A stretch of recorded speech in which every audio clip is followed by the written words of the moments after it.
မြန်မာနိုင်ငံမှာတကြံပွဲမရှိတာကြောင့်မလေးရှားနိုင်ငံတကြံမှာတောရဖျော်ဖြေနေတဲ့ပုပ်ပုပ်ဒီနေ့ကငလီပေးကြောင့်မြန်မာနိုင်ငံမှာတင်းကျပ်ပွဲတော်ကိုစီကားတိုက်မြိုက်စွာကျင်းပတာမျိုးသိမရှိပါဘူး။ရှိုးပွဲတွေနဲ့မြန်ဆိုင်ဆိုင်မကျင်းပတဲ့အတွက်အပီပြင်းဟဲမယ်လို့အားခဲထားတဲ့လူပညာရှင်တွေလည်းမလုပ်ရတော့ပါဘူး။လူပညာရှင်တွေကငလီပေးတင်နေတဲ့နေရာတွေမှာမနေထိုင်တာကြောင့်လုကင်းနေပေမဲ့ပရိသတ်တွေကငလင်ပေးတင်နေရတာပါတချို့နုပညာရှင်တွေကကိုချင်းစာကနုပညာလှူရှားမှုအကုန်လုံးကိုရှင်းထားခဲ့တာပါဒါပေမဲ့ချို့နုပညာရှင်တွေကတော့အနုပညာရှင်အလုပ်တွေကိုလှုပ်ရှားရှိတာဆက်လုပ်နေကြတာပါဒီထဲမှာပိုပိုကလည်းတယောက်ပါဝင်ဖြစ်ပါတယ်ပိုပိုကမလေးရှားနိုင်ငံမှာကျင်းပတဲ့တကြံပွဲတော်ကိုသွားဖြောပြနေကြတာပါအခုနောက်ပိုင်းမှာမြန်မာလူသားတွေကထိုင်းမလေးရှားစင်ကာပူနိုင်ငံတွေကိုအလုပ်သွားလုပ်ကြတာများလာပါတယ်ဒါကြောင့်မလို့လေအဆိုပါနိုင်ငံတွေမှာမြန်မာဆိုရတွေကသွားရောက်ခါဖြစ်ဖြစ်နေရတာပါပိုပိုကလည်းမလေးရှားနိုင်ငံကလာဖြောပြဖို့ဖိတ်တဲ့အတွက်သွားဖြောပြပေးခဲ့ပါတယ်ဒါပေမဲ့သူမရဲ့ကောင်းမှာတော့သွားဖြောပြကြောင်းကိုသိပေးမထားပါဘူးမလေးရှားနိုင်ငံကရှိုးဝဲမှာသွားလေခဲ့တဲ့ပရိသတ်တူကလာပြမှသာလူအများကသိကြတာပါဒါကြောင့်မလို့လူအများကတကြံပွဲတော်မှာ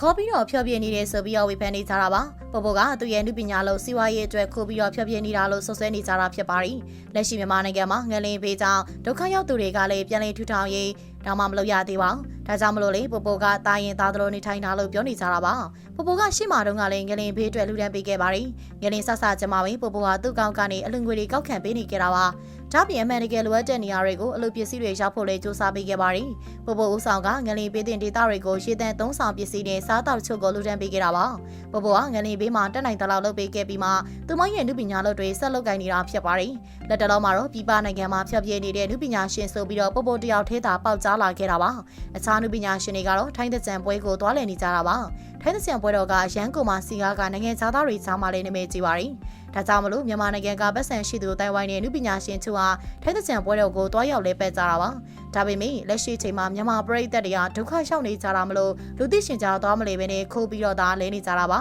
ပုံတွေတင်ပြီးရေလေနုပညာရှင်တွေကတော့ထိုင်းတဲ့ကြံကမြန်မာတဲ့ကြံတော့ပျော်စရာမကောင်းဘူးဆိုပြီးတော့ပုံတွေတင်နေကြတာဖြစ်ပါတယ်ပိုပိုကတော့ထိုင်းတဲ့ကြံကိုခိုးလည်နေတာမဟုတ်ဘဲနဲ့စီးပွားရေးရမလေးရှားနိုင်ငံကတဲ့ကြံမှာတွားဖြောပြနေတာဖြစ်ပါတယ်မြန်မာနိုင်ငံမှာတဲ့ကြံမရှိတာကြောင့်မလေးရှားနိုင်ငံတဲ့ကြံမှာတွားရောက်ဖြောပြနေတဲ့ပိုပိုပေါ်မှာပရိသတ်တို့ရဲ့မြင်လေးကိုလည်းပြောခဲ့ပေးပါအောင်ရှင်အဆုံးထိကြည့်ရှုပေးခဲ့ကြတဲ့တယောက်ချင်းစီတိုင်းကိုလည်းကျေးဇူးတင်ပါတယ်နောက်နေ့ဒီမှာလေးစိတ်ဝင်စားစရာကောင်းတဲ့ဆယ်လီတွေနုပညာရှင်တွေရဲ့သတင်းတွေပြန်လာခဲ့ပါအောင်မယ်ရှင်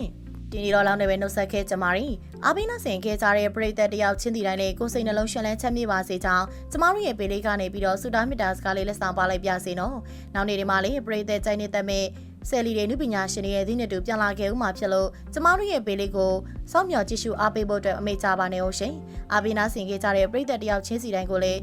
ကျေးဇူးတင်ရှိပါကြောင်းပြောကြားရင်းနဲ့ပဲခုဗီဒီယိုလေးကနေပြီးတော့ဆုံးသတ်လိုက်ပါရီ